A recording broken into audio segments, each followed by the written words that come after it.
അരികിൽ. രചന ലക്ഷ്മി. അവതരണം സാലിം കരുളായി. ഇപ്പൊ വരാന്നും പറഞ്ഞ് പോയ ആളെ കാണഞ്ഞതുകൊണ്ട് ഞാൻ അന്നേ പറഞ്ഞു വിട്ടതാ. ഓ അതെ അതെ, അല്ലാതെ സേറ അവിടെ നിന്നെ ചോര കിട്ടുന്ന അറിഞ്ഞുകൊണ്ടല്ല.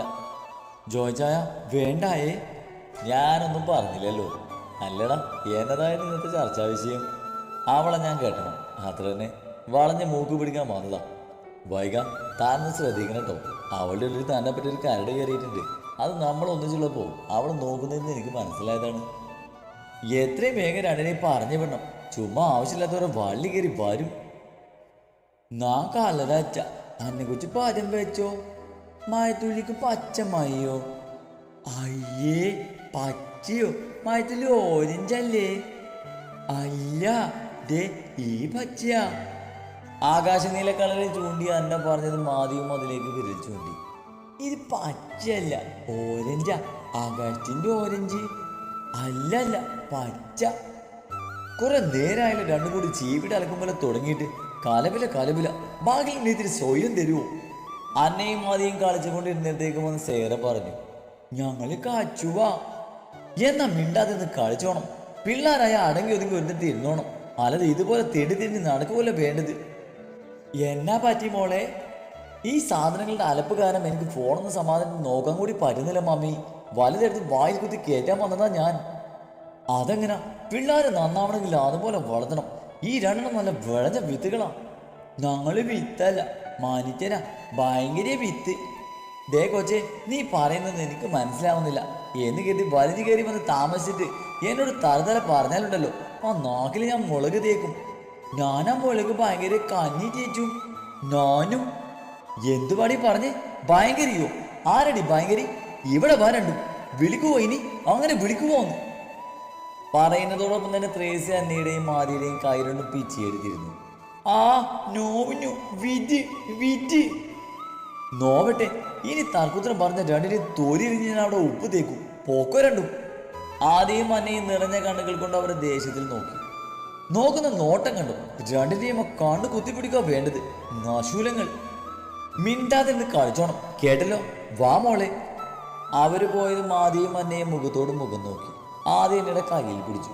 ചുമന്ന് കിടക്കുന്ന പാടിൽ തന്റെ കുഞ്ഞിക്കൈയിൽ കൊണ്ട് അവൾ തൊട്ടു. ആ നീരുന്നു.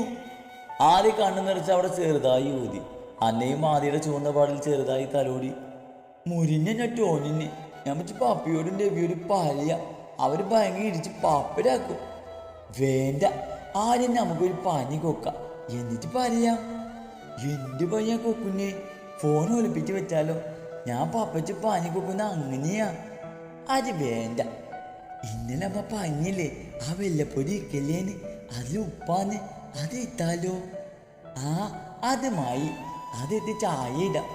രവി രാവിലെ പയൻ തന്നെയില്ലേ, അതിൻ്റെ തോലി ഞാൻ അക്കലിൽ കണ്ടു.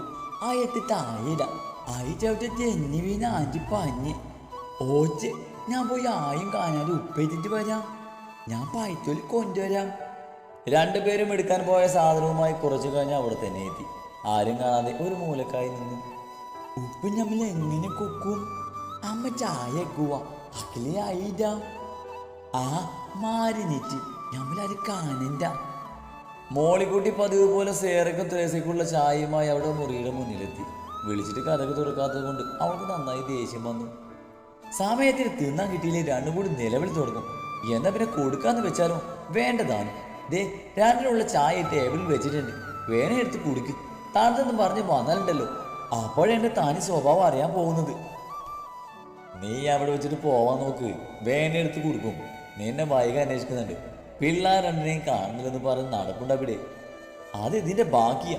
കീ കൊടുത്ത് വിട്ട പോലെ രണ്ടെണ്ണം ഏതേലും കബോർഡിൽ നോക്ക്, അതിൽ കാണും രണ്ടും കൂടി. നീ മേളിലോട്ട് ചെല്ല്. ആ പോവാം. ഈ ചായ മലന്ന് വെച്ച് അടച്ചു വെക്കണേ. നീ ഈ തൊള്ള കീറി വിളിച്ചിട്ടും ഇറങ്ങി വന്നില്ലല്ലോ, ആ അഹങ്കാരാണ്. അടച്ചൊന്നും വെക്കണ്ട. എന്നാ വേണ്ട, ഞാൻ പോയി കൊച്ചുങ്ങളെ നോക്കട്ടെ. അന്നേ ആദി. ഓ ചേപ്പിക്കല്ല് പൊട്ടി, ഒന്ന് പതിയെ വിളിക്കടി. നിങ്ങൾ ആ വർഗീച്ചേട്ടൻ്റെ അടുത്തോട്ട് ചെല്ലാൻ നോക്ക്. റബ്ബറിൻ്റെ ഏതാണ്ട് കാര്യം പറയാൻ രാവിലെ നിങ്ങൾ തിരക്കിയിരുന്നു. ആ ഞാൻ പോവാ, ബേബിയോടൊന്ന് പറഞ്ഞേക്ക്.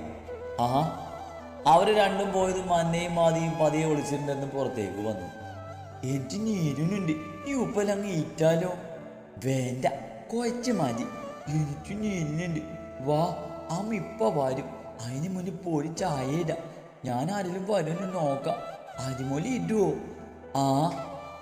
അന്നോടി വാതിലിൽ ഒളിച്ചു നിന്ന് ആരെങ്കിലും വരുന്നോന്ന് നോക്കി. ആദ്യ സമയം കയ്യിലിരുന്ന കുപ്പി തുറന്നൊരു സ്പൂൺ ഇട്ട് അതിൽ നിന്നും 2 സ്പൂൺ പൊടി ചായയിലേക്ക് ഇട്ടു. അതിളക്കാനും കുറുവി മറന്നില്ല. ടേബിളിൽ വീണ കുറച്ച് പൊടി ഉടുപ്പ് കൊണ്ട് തുളച്ച് കളഞ്ഞ് എന്നിട്ട് അന്നയെ നോക്കി തംസെന്ന് കാണിച്ചു. അന്ന 2 നിരയിലെ പല്ലും കാണിച്ച് വെളുക്കനെ ചിരിച്ചു. രണ്ടുപേരും ഓടി പഴയതുപോലെ ഇരുന്നിടത്ത് വന്ന് ഒളിച്ചിരുന്നു.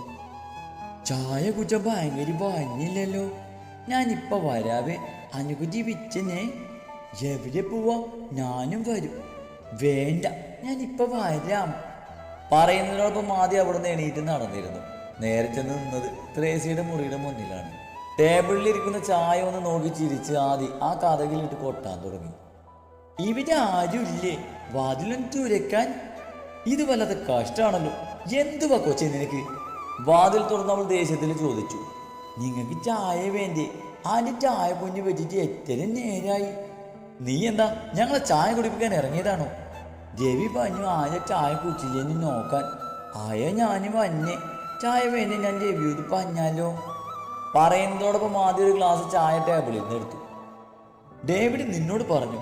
എന്നാൽ അത് എടുക്കേണ്ട, ഞാൻ കുടിച്ചോളാം. നീ പൊക്കോ. ആനിക്ക് വേണ്ടാത്തോണ്ടല്ലേ കുടിക്കാഞ്ഞ്? ഞാൻ ജയിച്ചോലാം. വേണ്ട എന്നല്ലേ പറഞ്ഞ്. ഇവിടെ താടി ചായ. ആദിയുടെ കയ്യിൽ നിന്ന് സേറ ഒരു ഗ്ലാസ് തട്ടിപ്പറിച്ച് മേടിച്ചു. ഒപ്പം ടേബിളിൽ നിന്ന് മറ്റേ ഗ്ലാസ് കൂടി എടുത്തു. ചായ ഞാൻ കുടിച്ചെന്ന് പോയി ഡേവിഡിനോട് പറയണം കേട്ടോ. ആ പൊക്കോ. ചേച്ചി. സേറ പറഞ്ഞതെല്ലാം കേട്ടു എന്ന പോലെ 2 തലയും മാറ്റി കാണിച്ചു. ആദ്യം തിരിഞ്ഞു നടന്നു. സേറ ഗ്ലാസുമായി ത്രേസിയുടെ മുറിയിൽ കയറി വാതിലടച്ചു. ആദ്യം നേരെ ചെന്നത് അന്നയുടെ അടുത്തേക്കാണ്. എങ്ങനെ ഇന്ത്യൻ്റെ ഐഡിയ? സൂപ്പർ. ഞാനും ഇപ്പൊ വരാവേ. അന്ന ഓടിച്ചെന്ന് അവിടെ വാതിലായി ഒരു പഴത്തൊലി ഇട്ടു. എന്നിട്ട് ഒന്നും അറിയാത്ത പോലെ വാ പൊത്തിച്ചിരിച്ച് പഴയ സ്ഥലത്ത് വന്നിരുന്നു. ചായ കുടിച്ച് കാഞ്ഞുമോ? കാഞ്ഞും കാഞ്ഞും. ആരായിരുന്നു കഥകില്? മറ്റാ പെണ്ണിന്റെ കൊച്ചില്ലേ? അതായിരുന്നു. നീ ഈ ചായ എടുത്തോ? നിനക്ക് ചായ വേണ്ടെന്ന് പറഞ്ഞോണ്ടല്ലേ ഞാനും മറ്റവള് കൊണ്ടുവന്നപ്പോ കഥക്ക് തുറക്കാഞ്ഞത്. ഇപ്പൊ എന്താ ചായ കൊടുക്കാൻ പെട്ടെന്ന് തോന്നിയത്? അത് ആ കൊച്ചു വന്ന് പറഞ്ഞു. ഡേവിഡ് അവളോട് ചോദിച്ചെന്ന്. ഞാൻ ചായ കുടിച്ചോന്ന്. ഞാൻ പറഞ്ഞില്ലേ മമ്മി, അവൻ എന്നെ കണ്ണിലും നടക്കാൻ ആവില്ല. ഞാൻ കുടിച്ചോന്ന് തിരക്കിയത് കണ്ടില്ലേ? ഇതിൽ പിടിച്ച് ഞാൻ കയറും. മമ്മി ഈ ചായ കുടിച്ചോ? നീ അല്ലേലും എൻ്റെ മോളല്ലേ. അല്ലേലും നിന്നെ പോലൊരു സുന്ദരി അവനെ കണ്ണിലും നടക്കാനാവോ? നിങ്ങളുടെ കെട്ട് കഴിഞ്ഞിട്ട് വേണം എനിക്ക് അന്നമ്മയെ ഒരു പാഠം പഠിപ്പിക്കാൻ. അവളുടെ ഒരു പാത്രാസ്. എല്ലാം ചെയ്യാം മമ്മി, ഇതെല്ലാം എൻ്റെ കയ്യിലൊന്ന് കിട്ടട്ടെ.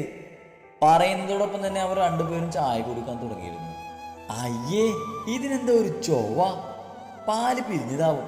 എന്തായാലും ഡേവിഡ് ചോദിച്ചതല്ലേ, കുറച്ചേലും കുടിക്കാം. 2 പേരും കുറച്ച് കുടിച്ചു. എനിക്കെങ്ങും വയ്യ ഈ സാധനം കുടിക്കാൻ. പതഞ്ഞ് വരുന്നത് പോലെ. നീ അത് കൊണ്ടുപോയി കളയാൻ നോക്ക്. ചോദിക്കുവാണെങ്കിൽ കുടിച്ചെന്ന് പറഞ്ഞാൽ മതി. ശരിയാ, എന്തോ പോലെ. ഞാനിവിടെ എല്ലാം നോക്കി, 2നെ കാണാനില്ല. വൈക പറഞ്ഞു. അത് 2 ആയോണ്ട് ആരും പിടിച്ചോണ്ട് പോകാൻ സാധ്യതയില്ല. നീ വാ, താഴെ കൂടി നോക്കാം. അമ്മച്ചിയുടെ മുറിയിൽ നോക്കിയില്ലല്ലോ. ആ. താഴെ എത്തി നോക്കിയിട്ടും കാണാത്തപ്പോൾ വൈകിയും മോളിക്കുട്ടിയും കൂടി അമ്മച്ചിയുടെ മുറിയിലേക്ക് നടക്കുമ്പോഴാണ് കഥകിന് പിന്നിലായി ഒളിച്ചിരിക്കുന്ന 2 കുറുമ്പികളെ കാണുന്നത്. നീ അങ്ങോട്ടൊന്ന് നോക്കിയേ.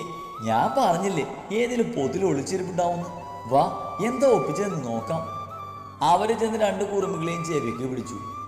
ആ നോവിൻ്റെ അമ്മ. പെട്ടെന്ന് ചെവിക്ക് പിടുത്തം അറിയാതെ ആദ്യയുടെ കയ്യിലിരുന്ന് കുപ്പി താഴേക്ക് വീണു.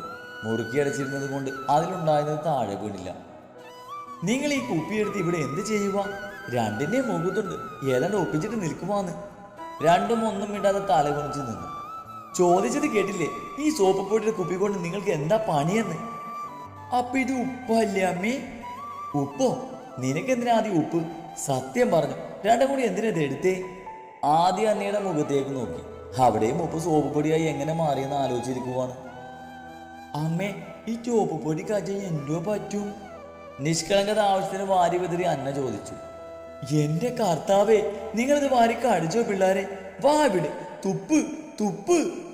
മോളിക്കുട്ടി ആദ്യയും അന്നയും വലിച്ചുകൊണ്ട് മുറ്റത്തേക്ക് വന്ന് തുപ്പിക്കാൻ നോക്കുവാണ്. ഓരോന്ന് ഒപ്പിച്ചു വെച്ചിട്ട് ഒത്തിരി കഴിച്ചോ? തുപ്പാനാ പറഞ്ഞ്. എന്നതാ എന്നതാ ഇവിടെ കൊച്ചുങ്ങൾക്ക് എന്നാ പറ്റി? മോളിക്കുട്ടിയുടെ ബഹളം കേട്ട് ഓടി വന്നതാണ് അവൻ. എടാ ഇതിങ്ങൾ സോപ്പ് പൊടി മാറി വിഴുങ്ങിയടാ, തൂപ്പാൻ വന്നിട്ട് തൂപ്പൊന്നുമില്ല.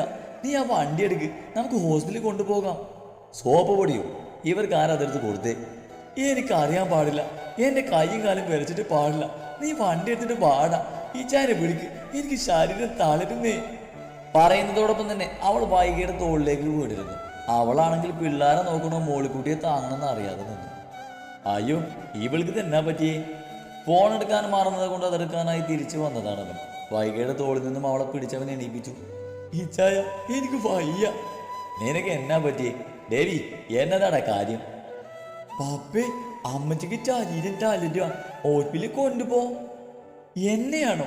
നിങ്ങൾ രണ്ടുമല്ല സോപ്പ് പൊടി കഴിച്ച് ഇവരെ കൊണ്ട് പോയി വയറ് ക്ലീൻ ചെയ്യ്. സോപ്പ് പൊടിയോ? പിള്ളേർക്കാണ് സോപ്പ് പൊടി കൊടുക്കുന്നേ. ഒന്നും നിർത്തുന്നുണ്ടോ രണ്ടും? വൈകി പറയ്, എന്താ നടന്നത്? കളിച്ചോണ്ടിരുന്ന ഇവരെ കാണാഞ്ഞപ്പോ ഞാനും മോളിക്കുട്ടി കൂടി വീട്ടിലെല്ലായിടും നോക്കി. ഒടുവിൽ രണ്ടും കൂടി ഈ കഥകിന് പിന്നിൽ ഒളിച്ചിരിക്കുമായിരുന്നു. കയ്യിലാണെങ്കിൽ ആ സോപ്പ് പൊടിയിൽ കുപ്പിയും. എന്തേ അത് എടുത്തെന്ന് ചോദിച്ചപ്പോ പറയുവാ ഇത് കഴിച്ചാൽ എന്തെങ്കിലും പറ്റുമോന്ന്. അതിനാ മോളിക്കുട്ടി രണ്ടിനെയും കൊണ്ടുവന്ന് തൂപ്പിക്കാൻ നോക്കിയത്. നിങ്ങൾ സോപ്പ് പൊടി കഴിച്ചോ? ഇല്ല. ഇല്ലേ? ഇല്ലെന്നല്ല അവര് പറഞ്ഞേ. ഇനിയിൽ എന്റെ മണ്ടയിൽ നിന്ന് എണീക്കാൻ പോകും, ജോയി പറഞ്ഞു. പിന്നെ എന്തിനാ കുപ്പി എടുത്തേ? അന്ന ആദിയുടെ മുഖത്തേക്ക് നോക്കി. അങ്ങോട്ടും ഇങ്ങോട്ടൊന്നും നോക്കണ്ട. എന്തിനാ എടുത്തെന്ന് പറഞ്ഞേ? ആയി ഉപ്പാഞ്ഞു വെച്ചാ ഏറ്റ്. അമ്മല്ലേപ്പാ ഞാൻ കുപ്പിയിൽ ഉപ്പ കഴിച്ചുഞ്ഞ്, അയല്ലേ ഞങ്ങൾ ഏറ്റേ. ഉപ്പോ? ആ ഉപ്പ് ചായലിട്ട് കഴിച്ചില്ലേ? അന്ന പറഞ്ഞു കഴിഞ്ഞിട്ട് അയ്യേ എന്ന പോലെ അവൾ വാമ്പുത്തി. ആദ്യം തലയിൽ കൈവച്ചു. ചായയിൽ ഉപ്പോ? സത്യം പറഞ്ഞു, എന്താ രണ്ടും കൂടി ഒപ്പിച്ചു വെച്ചത്? ഇനി വേറെ കളത്തിലൊന്നും ആലോചിച്ച് പറയണ്ട. ജെവി ആയേ ഞങ്ങളെ ഭയങ്കര കുറ്റി ചായയിൽ ഉപ്പിച്ചു പറഞ്ഞിട്ട് വാമ്പത്തി ചിരിക്കാനും അന്ന മറന്നില്ല. ഉപ്പല്ല എന്നെ കൊച്ചി, ഷോപ്പ് പൊടിയാഞ്ഞ്, അപ്പൊ കഴിക്കൂലല്ലോ. ഷോ വിഷമത്തോടെയാണ് ആദ്യം അത് പറഞ്ഞത്. ആർക്ക് ചായയിൽ ഇട്ട് കൊടുത്തു? സേരക്കും മമ്മിക്കുവോ? ആ ഭയങ്കര തെങ്ങ്. ആദി നിന്നോട് ഞാൻ പറഞ്ഞതല്ലേ ഒന്നും ഒപ്പിക്കരുതെന്ന്. പറഞ്ഞ കേൾക്കില്ല നീ? ഇല്ലേന്ന് പറഞ്ഞുകൊണ്ട് തന്നെ അവൾ ആദിയെ പിടിച്ച് അടിക്കാനായി കൈ പൊക്കിയിരുന്നു. ദേവി പെട്ടെന്ന് ആദിയെ എടുത്തു. വീട്ടിൽ ദേവി താഴെ ഇറക്കി, അവളെ കുറച്ച് കൂടുന്നുണ്ട്. ആ ചായ കുറിച്ച് അവർക്ക് എന്തെങ്കിലും ആയാലോ? സോപ്പ് പൊടിയാ കലക്കി കൊടുത്തേക്കുന്നേ. ആടി കൊടുത്ത് വളർത്തിയതിന് എല്ലാ കുറവുണ്ട്. ആദ്യം മാത്രം എന്തിനാ അടിക്കുന്നേ? ഞാൻ പേരോടി വെട്ടി വെച്ചിട്ടുണ്ട്, കൊടുക്കുമ്പോൾ രണ്ടിനും കൊടുക്കണം. എന്തെങ്കിലും ചെറിയൊരു പണിപ്പിക്കാൻ പറഞ്ഞപ്പോ ഇതാണ് കാണിച്ചു വെച്ചേക്കുന്നത്. ഞങ്ങള് പിച്ചി കഴിഞ്ഞ ഞങ്ങൾ ചെയ്ത് രണ്ടുപേരെ ത്രേസിപ്പിച്ചേ പാട് കാണിച്ചുകൊണ്ട് പറഞ്ഞു. അപ്പോഴേക്കും അവിടെ നന്നായി നീലിച്ചിരുന്നു. നിങ്ങളെ പിച്ചിയതാണ് ഇത്? എന്തിനാ പിച്ചിയെ? കളിച്ചു കഴിഞ്ഞു ഞങ്ങള്. അപ്പൊ പഞ്ഞു വായിക്ക് പഞ്ഞു, പിന്നെ കയ്യിൽ പിച്ചി, ഒച്ചിരി നീരി, ആരുമല തൂറ്റി തന്നെ. മോൾക്ക് നീരി അല്ലേ? ആ ഇപ്പോഴും നീരുവാ. കുഞ്ഞിക്കൈകളിൽ തെളിഞ്ഞു കാണുന്ന നീലിച്ച പാടവും 4 പേരിലും ഒരേ സമയം നീറ്റിലുണ്ടാക്കി. നല്ല വിഷമം ദേഷ്യമാക്കാൻ അധിക നേരം വേണ്ടിയിരുന്നില്ല. എങ്കിൽ പിന്നെ സോപ്പ് പൊടി കലക്കി കൊടുത്തതിൽ ഒരു തെറ്റുമില്ല. വയറിളക്കി കെട്ടക്കെട്ട് രണ്ടോടെ. എന്റെ കുഞ്ഞുങ്ങളുടെ കൈ കണ്ടില്ലേ? മനുഷ്യരാണ് ആ രണ്ടെണ്ണം. മോളിക്കുട്ടി ദേഷ്യത്തോടെ പറഞ്ഞു. ഇതിങ്ങനെ വിട്ടാൽ പറ്റില്ല, മതി രണ്ടിനെയും താമസം. ഇന്ന് ഇറക്കിയോടും ഞാൻ എല്ലാത്തിനെയും. ഡാ അടങ്ങടാ, ആദ്യം കക്കൂസിന്ന് ഇറങ്ങും ഒന്ന് നോക്ക്. അല്ല മക്കളെ, എത്ര സ്പൂൺ ഇട്ടിരുന്നു സോപ്പ് പൊടി? 2 പൂനിറ്റു. അതും നന്നായി. അപ്പൊ പിന്നെ എപ്പോഴേ രണ്ടും കൂടി ഓട്ടം തുടങ്ങിക്കാണും. എന്റെ കർത്താവേ, കോച്ചുങ്ങളുടെ കൈ നോക്കി കാണിച്ചു വെച്ചേക്കുന്നത്. ആ രണ്ടെണ്ണം ഇന്നത്തെ ദിവസം കക്കൂസിന്ന് ഇറങ്ങല്ലേ. വൈകെ അകത്ത് മരുന്ന് കാണും, ഒന്ന് എടുത്തോണ്ട് വരുമോ? എവിടെയാ ഇരിക്കുന്നത്? എന്റെ റൂമിൽ അലമാരിൽ ഒരു മെഡിസിൻ ബോക്സ് ഉണ്ട്, അതെടുത്താൽ മതിയടോ. ആ ടേബിളിൽ വെച്ചിട്ട് പോയ ചായയിലല്ലേ സോപ്പ് പൊടി ഇട്ടത്? ഞാൻ വിളിച്ചിട്ടും കഥക് തുറക്കാതെ അവർ പിന്നെ എങ്ങനെയാ ചായ കുടിച്ചേ?